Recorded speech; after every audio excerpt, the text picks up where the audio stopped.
Welcome everybody to our Wednesday energy talk. My name is Jona Bryndis. I'm an energy therapist, healer, and coach. And once a week we talk about these energies that we're feeling within that are deeper than, let's say, mainstream media reports about. And we come together to find words and discuss those inner feelings. Yes, we talk about feelings here. And in this auspicious week here, moving toward Easter, as you could already tell, my website and my emails, we are diving deeper into the meaning of rebirth, the meaning of embodiment, and the theme of the month, which is fearlessness, is basically the antidote. So these energy alignments that I put out once a month that you can use as 20-minute mini meditation, those are basically containing the antidote to these collective energies that we are primarily dealing with within a month. And this month is characterized by this spiritual yearning. It's almost like a spiritual pain. It's a heaviness that we feel in looking at the world, looking at ourselves, looking at the state of unity, the state of mutuality, the state of equality. And obviously we have current events such as wars and still ongoing pandemic concerns and so forth that can trigger quite a few insecurities, that can trigger quite deep feelings in us. And right here, I want to ask you what it is that you have been experiencing here in these now first 2 weeks of April, and how this is making you feel on your physical level, on your emotional level, on your intellectual, mental level, on your spiritual level, or on your energetic levels. What are these things that you are experiencing right now that make it challenging or also exciting for you to be here in this world at this time with the awareness level that you have? Who wants to share? Please feel free to talk into the microphone. The Easter theme as the celebration of springtime, if you will. Yeah, the Easter theme is, as I pointed out in my lecture about the energy secrets of Easter, not a religious holiday per se. It's aligned to the lunar cycle and therefore, well, universal, not universal, but global, if you will, and has to do obviously with the rebirth of the earth, the metamorphosis, the alchemy of nature. Yeah, it is the time of the year where the new seeds are sprouting and where the conditions are such that it allows sort of for this co-creation to manifest, yeah, to come into the physical. Yeah, and I see your first posts here, energetically heavy legs being drawn into the earth. I like how you described this. Yes, being drawn into the earth. I'm feeling this too. My physical feels very heavy, but at the same time, I don't really feel fully part of this ground. Yeah, so last week I talked about the grounding, the centering, and the self-clearing, because those are these energetic measures that we can take to help our energy body to deal with this heaviness. Now, Tina, where do you think this heaviness comes from? This is the physical part that you're describing. How does this feel emotionally? Anybody?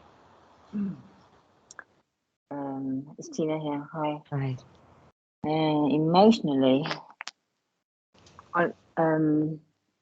it's been going on for a good few days now, and I'm getting used to it. And I know that it's something to do with being too much up in the head for the past 30 years. That's always a good thing to check on. I mean, it's not always the only reason, say, but it's good that you have that thought that it is possible that you've just been too disconnected. Yeah. So, like, say, we can see ourselves as having this upper part, yeah, that we perceive more when we're in our heads, and a lower part that we perceive more when we are in our feelings or when we are in our physical activity. And when we're too much in our head, right, then we kind of lose touch with that part. You know, I thought about this morning just the thing that I have 2 bathrooms, and in both bathrooms I cannot see my lower body. I only always see my upper body. Interesting. So that's what, it actually just struck me now while talking. Get yourself a full body mirror. Yeah. That's very cool, Tina. I love that sort of very mundane sort of reflection that you put in here, because it can also be very difficult to connect with this lower part if you never see it. Yeah. And my focus is on the top always. Yeah, and it's natural because this is how we're conditioned. Not natural, but this is how we're programmed. That's how we're conditioned. We're conditioned to be in the head. We're conditioned to think forward. We're conditioned to identify ourselves with, sort of our 5 senses and what we see ourselves doing. Yeah, even right now in the camera, I can only see my upper part. Yeah, you can only see my upper part, and that's then what we take as the reality. The interesting part is that since I talk to people about their etheric perceptions as well, that a lot of people, when they begin to have this ability to look into their own energies, only perceive their own energy, their own etheric, as sort of an upper part. Has this ever happened to you as well? That when you see yourself in your inner mind's eye, that you see yourself without legs, or even without a belly. This is something that you all want to pay attention to, because it means that you are not fully grounded. It means that you're not standing in your 3D fully. And just being in our heads is also propagated through a lot of this spiritual sort of looking up above and out. Yeah. So it pulls our attention, out of here, our home, our home base. And remember, there's nothing wrong with spiritual seeking and spiritual longing, because that's natural. That's part of our nature. We want to connect with a higher self. But in the here and now, we are anchored in the physical, just like the seed. It begins to germinate and brings out the new plant. So we are both a soul being, an energetic being, and a physical being that is tied to this 3D reality and the planet, Gaia, as many of you can feel. So, Tina, for you and everybody else who feels these heavy legs, it's basically bringing this back into your memory, into your remembrance, that you actually have a lower body and that you want to work with it, that you want to actually use this energy that is coming through the earth. It's a very, very powerful life force energy, that you make this conscious how that is coming in through your body, and you will see it's almost like a clogged pipe if we are too much in our heads. That once you pay attention to this lower part of yourselves and feeling your feet touching the ground, yeah, feeling the earth touching the soles of your feet. It's a very, very important sensation for us to know that we are here. Yeah, and once you do this, you'll feel that the flow of energy begins to speed up. It begins to become easier, less heavy.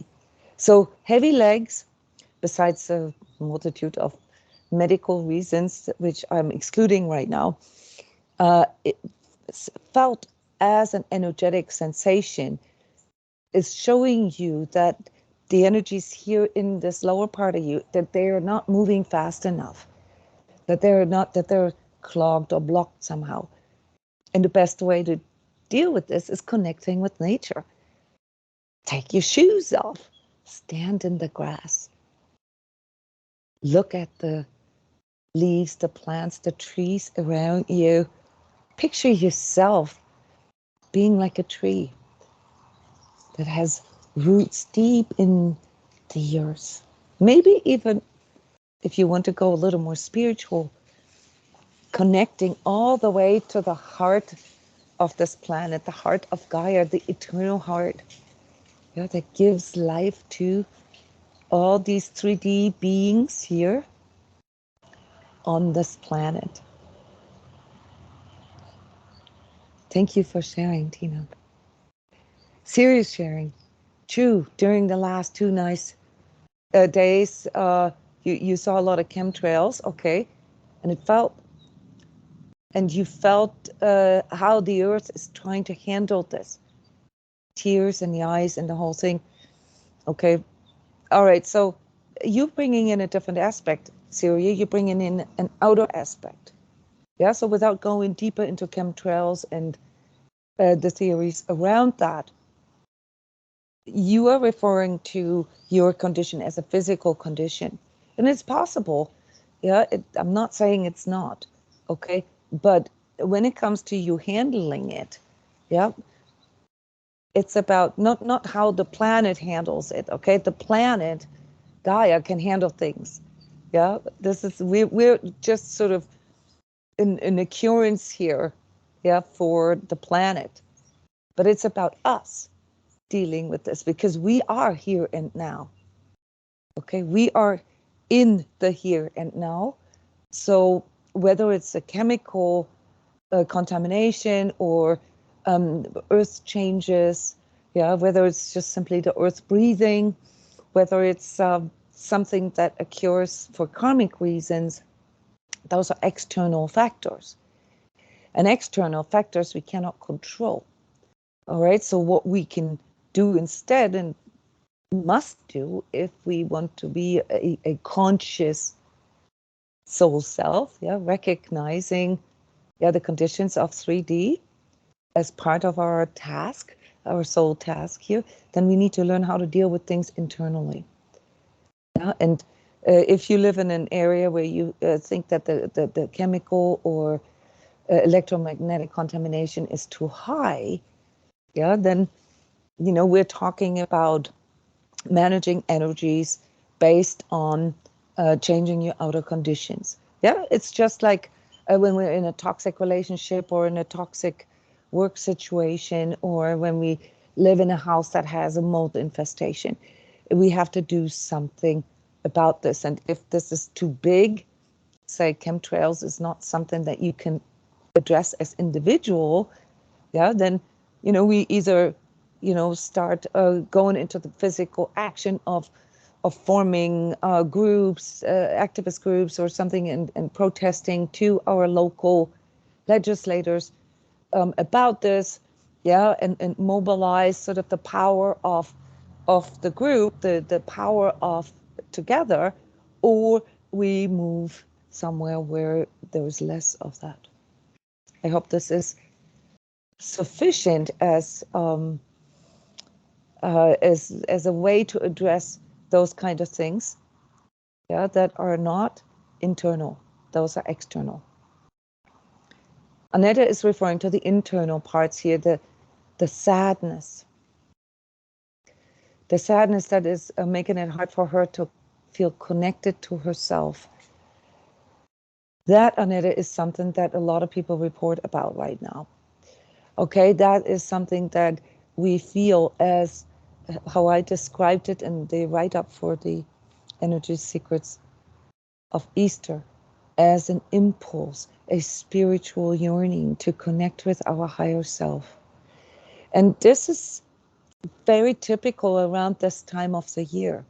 Yeah, it comes in around these earth cycles, the equinoxes and the solstices, because every time we have a shift change there between those, feminine and masculine energies, and, which is sort of expressed in our seasons and in these different climate changes, the different lunar and solar cycles.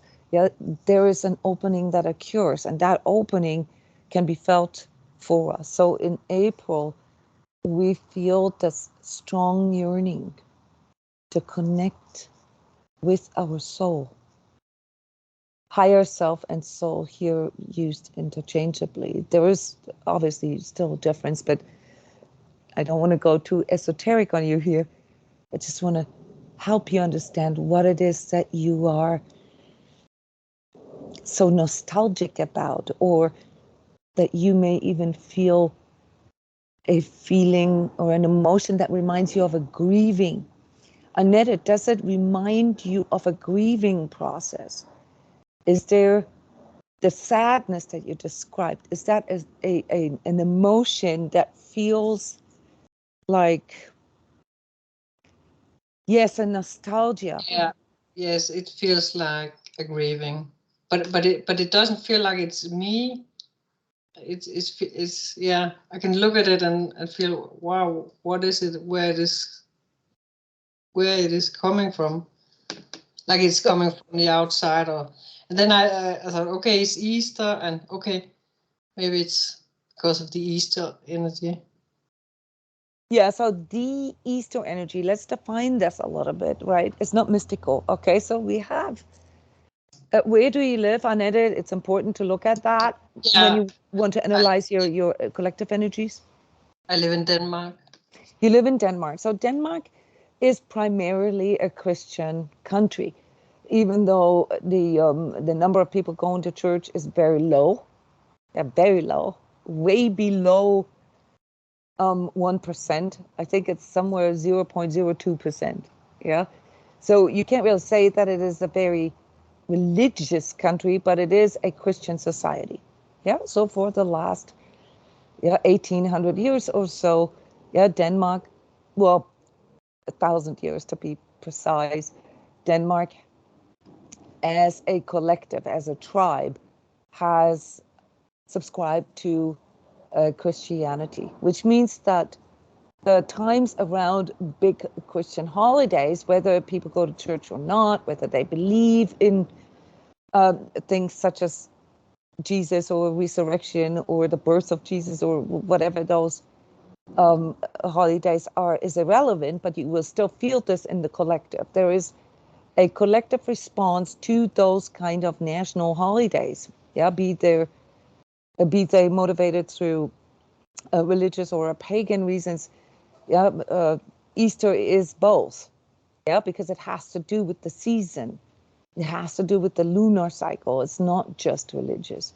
Yeah, but religion took it as, sort of symbol for this particular resurrection holiday. And you will feel this in your collective in this way. People have days off from work. Children have days off from school. It's actually one of the longest holiday, isn't it? You guys don't go to work on Friday, and guys don't go to work on Monday as well. Is that correct? Yeah, Thursday, Friday, and Monday. Even Thursday. Okay, so Yes. this is a 5-day holiday, if you will, that is prescribed by your collective. And everything shuts down in this time. everything shuts down, right? Most stores are closed. There's not much going on, right? I mean, there's festivals and things like that, but there's not much going on. This is a time that, regardless of what our own spiritual beliefs are, where, people have a tendency to go more within. They meet with family, they come together, they do Easter egg hunts and all these traditions around Easter. But it is a time that your collective, Annette, in Denmark, celebrates as a collective, which means you have strong collective energies. And so your impulse, or your insight, where you look at your own energy as an energy manager and you say, yes, I feel this within me, but it's not just mine. Is correct. It's not just yours. But there are things that our collectives adopt, and it's hard to say what was there first, the chicken or the egg, due to how they feel. This has been going on for 1,000 years. Do you know what I mean? So there is a feeling that comes in, and then our social structures, they respond to that.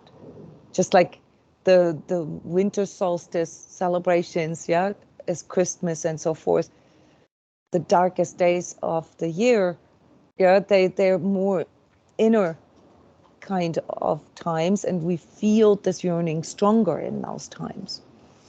Here around the Easter time, it's a little different. It's about bringing things into expression. So we're waking up out of our winter sleep. That is what that's doing.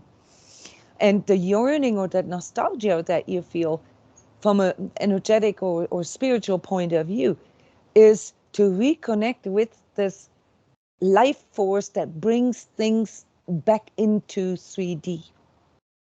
So what we do energetically in the winter months, if we live in the northern hemisphere, is that we go inward. There's very practical reasons for that. It's cold outside, it's dark outside, so there's more inner work. And now it's a shift. Now things need to go back out. They need to come to expression. And what I suggested here in this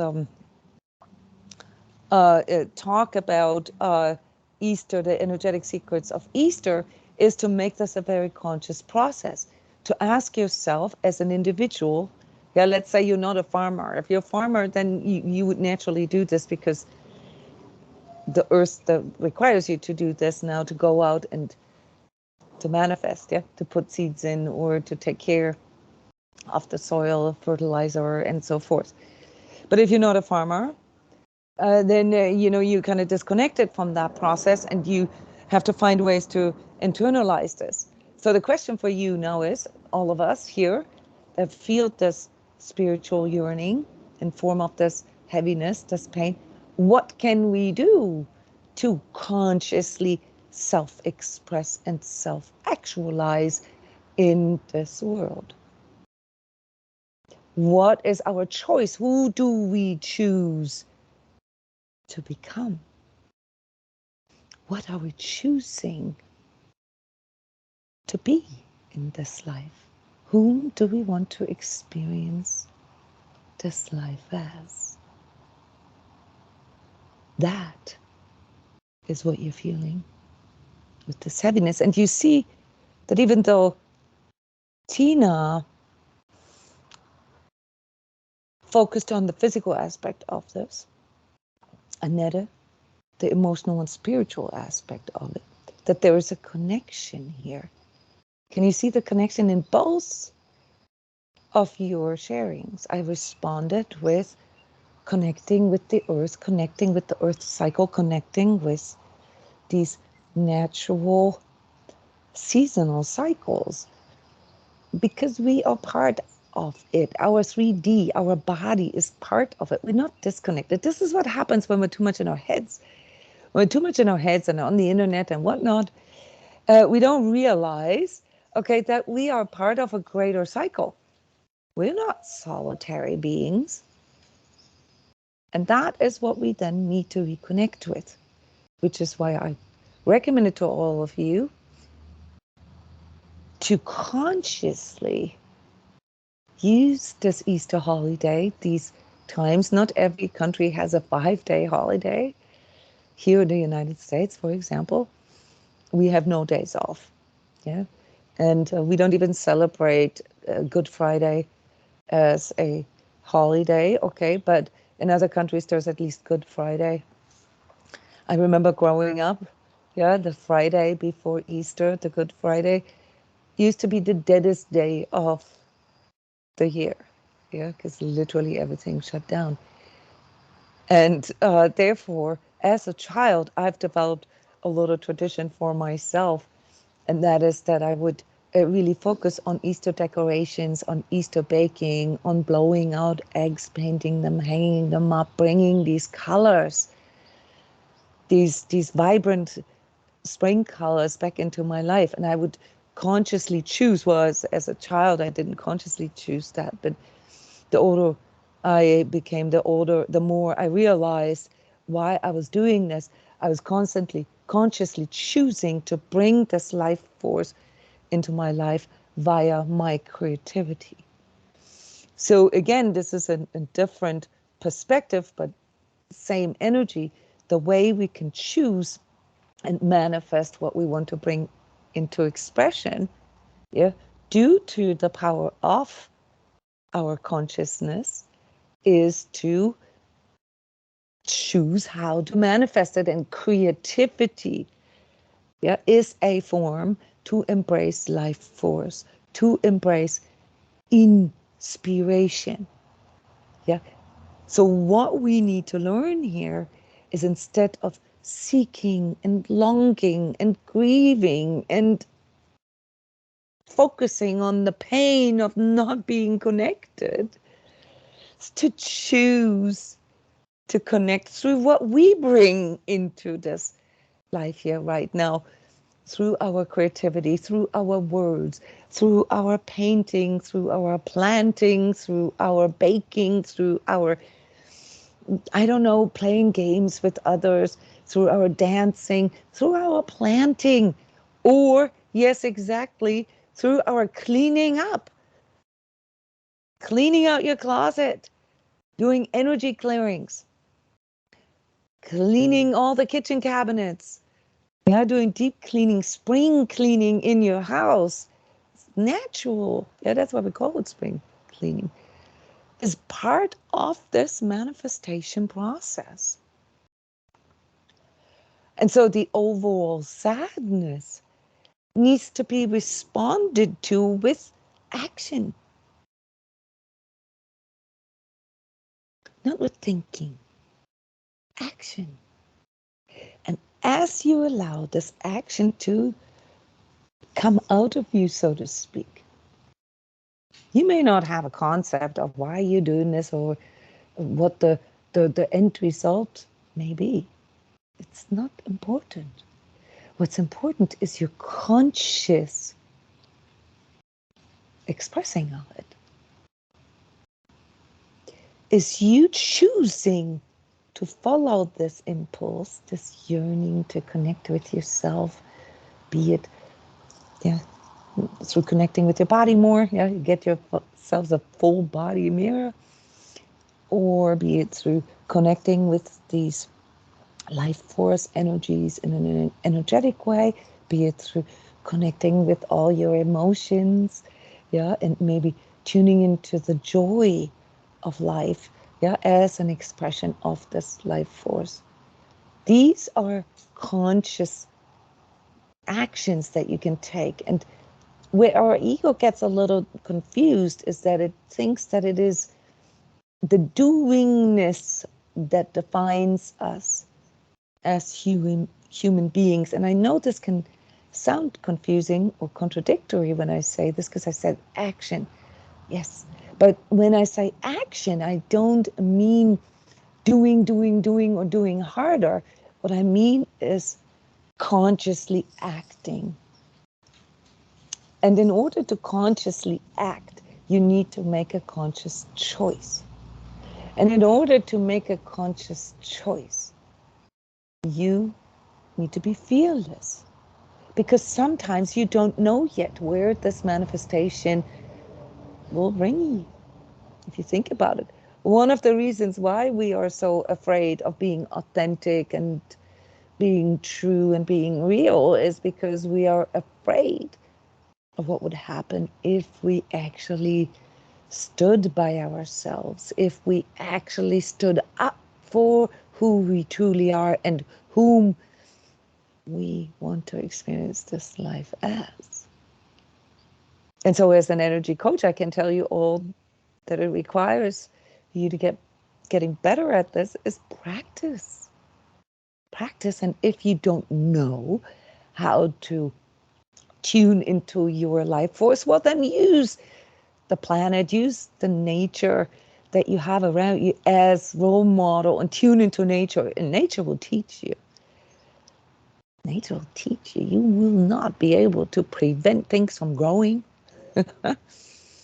once you put a little bit of love into,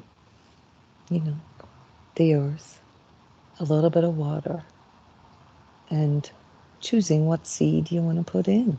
That is divine order, guys.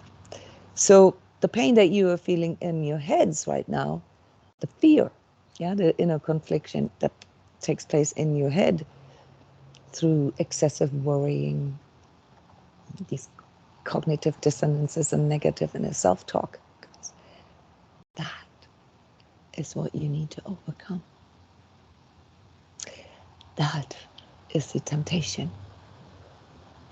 That is darkness. That is the serpent whispering into Jesus's ear. Oh, you just need to use your powers. You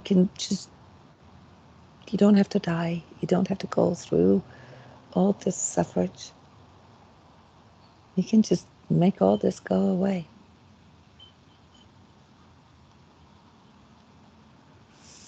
Go back to some of my videos where I talk about the duality of darkness and how these two extremes pull us out of our connection with our higher self. Yeah, this is something, if you don't know what to do now over this holiday time where everything is shut down, go to my YouTube channel. There's over 600 videos. You can spend hours and hours learning more about the energetic and metaphysical backgrounds of things, anything from finances to corona to what's taking place within yourself, etheric abuse, how to deal with toxic relationships. Yes, there is a deeper component to all of that, and these things open up for you once you step out of your head into your heart, not your emotions. Don't mistake that. Into your higher thinking. The unified heart mind. And those of you who feel an impulse to do this here on Saturday, guys, just for you, the free Connect with Your True Self energy session, at 10 a.m. Saturday morning. Please come. This is a free energy session with live talk afterwards. It's something that I've been doing over 10 years now. And I cannot imagine a better time than Easter Saturday to really tune into this together.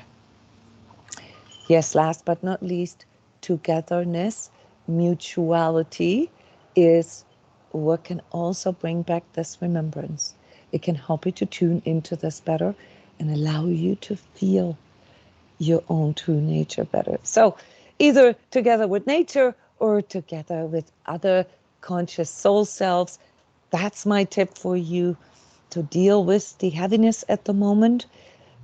So stop taking everything so personally. Get out of your head, get your hands and feet dirty, and go into your co-creatorship. Allow yourself, to bring this life force into expression, even if it is just through painting Easter eggs, and hanging them up in your apartment or on your tree outside your house. Yes. Or cleaning out your closets, like some of you suggest here. Very good. Thank you. Guys, with this I would like to close. Please check out my website, my blogs, and my videos that go really, really deep into this. And just here in self-promoting capacity, there is a program that I have, the Grace Soul Self program. It's my favorite, is where I get to work with individuals and go through all these different layers of their spiritual growth. I put an Easter special in there for you that will only be valid till the end of Monday. All right, so I'm giving away a discount here for those of you who want to follow this impulse, yeah, and work with me personally. Those are private sessions through these things that come up that we can discover when we connect with our true self, our higher self. Thank you, everybody. I see you again on Friday with the energy update.